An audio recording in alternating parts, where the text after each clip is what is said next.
At Ammo Depot in Rancho, Cordova, where we are here to talk with the proprietor, Brandon Lundgren, about the latest FBI statistics that show that in California, sales of longer guns, like the ones behind Brandon over there, are down since the inauguration of the Trump administration, but sales of handguns are up. So, Brandon, you see FBI statistics because you deal with the things that they use to count them, the background checks, and you get reports from them as a firearms dealer. What have you noticed since President Trump has taken office in terms of, let's take long guns first, your sales there? You know what? California is a completely different animal. It's a completely different story. Long gun sales for black rifles, for AR-15s, are absolutely down this year.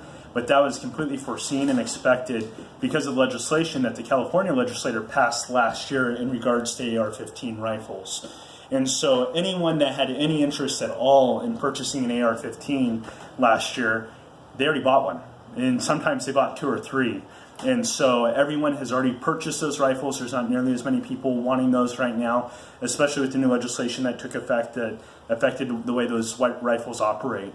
And so sales are definitely down on the black rifle side, but on hunting rifles and defensive shotguns and hunting shotguns, sales are still very strong, especially with some of the promotions that the manufacturers have been doing over the summer. And then, like you just previously mentioned, handgun sales are extremely strong right now, especially with some of the promotions and rebates that are being offered by manufacturers. People are seeing the need more than ever here in California to defend themselves and their households, being able to protect themselves. And so sales have been very strong on that front. Yeah, and you just touched on it. What are the folks saying to you when they come in to purchase these guns? I mean, I'm sure they don't all give you a reason why, but are they indicating that, you know, they want to stock up while they can, or they're looking to protect themselves? What's their motivation? You know, for a large portion of our customers, and obviously I can't speak for every one of them, but for the majority of them, it's to protect their homes and their families, or a family pastime. It's to go out, whether they're hunters, or it's just to go out and do target shooting over the holidays with family, things like that. That's the nature of our customer base and what they're seeking. But what's grown so much in the last few years is more the self-defense side of things. Our training is extremely packed and busy. For firearms training, if you're somebody who's never touched a firearm, be able to learn how to safely handle them, how to have good marksmanship and safe handling of those firearms. And then concealed weapons permits and everything else. If somebody wants to be able to carry a concealed weapon legally within California, be able to go through our proper training classes for those and things of that nature. So it's in big demand right now. Now we're looking at the gun sales. Are you finding more people, you said they're packed, not only signing up for training, but to get the CCW? Yes, yeah. CCW customers there's a lot of them right now. They're just seeing the need. Different laws have been passed and they see the points of views of the legislator here and a lot of our representatives. They find that those views aren't in line with them. And so they're taking a different approach and saying, things are going this direction, I want to be able to take care of myself and my family and be able to protect ourselves. And so we're getting a lot of customers with that mindset. So it sounds like politics and the way the political climate is here in the state and in the country has a great effect on what happens in your shop. Oh, absolutely. It can make it to where there's a line out the door and across the parking lot. It can also make it to where it's nice and quiet for a little while. So, yeah, we definitely see the both extremes. Okay, now you mentioned the AR-15s, and this is something we've talked about before as the regulations change. Mm-hmm. That's those 3 in the center of that column there. I'm wondering if you'll show us, because as I understand it, these are the new ones. Yes. That are now California compliant. The law kicks in, or is supposed to kick in January 1st, I believe. Is that right? Yeah, it kicked in January 1st of this last year, but you have this entire year as a grace period. Obviously, I'm not an attorney, so I don't tell you exactly what you can and cannot do, but our understanding is you have this entire year as a grace period to be able to register it as an assault weapon if you had purchased it previous to January 1st of this year. But moving forward, starting January 1st of this year, there's a whole different animal as far as an AR-15 and what's California compliant and what you're able to purchase now. And those, like you mentioned, are the 3 rifles that you see on the wall that we currently have in stock that meet those parameters that Department of Justice has put forward. Some of the main differences that you'll find on these rifles compared to last year is a fixed stock. You're not able to collapse the stock. You'll also notice there's no pistol grip down here for you to be able to wrap your thumb around the back of the rifle. Those are the 2 big changes that really affect how you can hold the rifle and then how you can adjust the size of the rifle to fit different sized people and their arm lengths and things like that. There's also no, on these specific rifles, you're still allowed to have muzzle brakes. On these particular ones we're looking at, there are no muzzle brakes or flash suppressors on the front of them.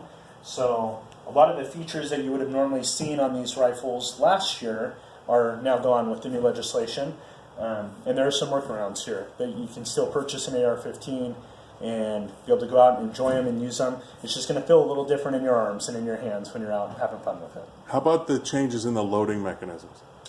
Absolutely. So the main law that passed was outlawing the bullet button, which was a device that was used right here in the firearm that you had to have a toll in order to eject your magazine. And so that's the main legislation that changed, is that even AR-15s with a bullet button here in California are now considered assault weapons. And so now you have to get rid of these other features that I just mentioned, which are a few of those features that qualified as an assault weapon. You have to get rid of those features in order to have a legal firearm. And since you do have all these legal features now, then you no longer have a bullet button. And so this is just a standard magazine release where you can eject the magazine. Before you could not have that because the gun still had other features that would have made it an assault weapon, and the bullet button is what prevented it from being an assault weapon. But that's no longer the case with the legislation that passed last year. So I see that one has, you just showed me, the removable magazine. Mm-hmm. As I understood it, it's supposed to be a fixed magazine mechanism. What makes that one okay? So what makes this okay is there are no features on this that make it an assault weapon. Such as? So the detachable magazine's okay as long as you do not have a collapsible stock, a pistol grip, a flash suppressor, a forward pistol grip. There's a number of them. There's a list in different combinations. But as long as you don't have any of those features on the firearm, is a term that you'll hear a lot now is a featureless rifle. As long as it's a featureless rifle, you're okay with a standard mag release.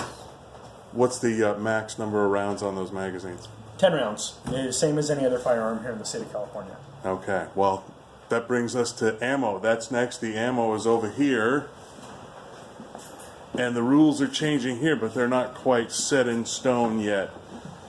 Absolutely. So that one you were telling me kicks in January 1st of this coming year. Yes. What's going to change so people are aware of what they're looking at with ammo sales? So we're still waiting for a lot of clarification from the Department of Justice as far as what's going to be required of our customers in purchasing ammunition and how it will affect their day-to-day purchases and things like that. We don't foresee it being anything catastrophic or extremely difficult. It should be relatively easy to facilitate the purchases still. But you'll see some changes in our store and the way the ammo is displayed and it being accessible to customers. Things like that are definitely changing. And everything else is kind of still up in the air. We're waiting to find out exactly how is it going to affect actually ringing it up for people. But we don't foresee anything too difficult. It should be relatively seamless, and we'll be ready and prepared. But the bottom line is, folks, from now on, after January 1st, or whenever if it's delayed, like some of the stuff with the AR-15 has been delayed, are going to have to get a background check to buy ammo. Correct. Yep. And to what degree, we don't know. We don't know if they're going to issue a card that's going to be good for a few years, or if they're doing individual background checks each time. We're still waiting to find out exactly how DOJ is implementing it here in California. And that means you don't know if there's any kind of delay when someone comes in to buy ammo either. There's all kinds of gray areas that are still kind of open and up in the air right now that we definitely need to know in order to prepare for next year. Now, what's going to change about how you're able to display your merchandise here? One of the things that we know is going to change is just the new law will require that ammo is not accessible to customers at all. Then they have to work with an attendant strictly to be able to purchase ammunition, which they pretty much already do in our store. The difference is where we have some of our bulk ammo and our great deals in the store out here on the counter. Some of these things are going to have to be brought out of customers' reach and things like that. So it's going to affect the layout of the store a little bit, but we'll figure it out. We have to. That's what California does to us. Does that apply even to the ammo behind the counter, or is that far enough out of reach you think you'll be okay? I think we'll be okay as long we don't let customers come behind the counter. So as long as we have a little barrier there, I think we'll be all right. But we'll find out for sure as DOJ clarifies everything. So, Brandon, do you have any advice if somebody wants to be a first-time firearm purchaser? What kind of things should they keep in mind? Come in and talk to us. There's a lot, and it can be overwhelming, and a lot of the information that you get from a lot of different people, whether it's a well-intended friend or family member or it's some guy behind a counter at a shop, it can be misleading and it can just be kind of overload. And so come in and talk to us. We'll help you focus on what's most important, safety, what's comfortable to you, what are you looking to use the firearm for. So you don't buy a firearm that you're not going to enjoy shooting, you never touch it, you bought it and it just sits there. And if you ever did need it, you don't know how to use it. That's the worst thing that can happen. And so we want to make sure everybody's well informed, they make an informed decision on their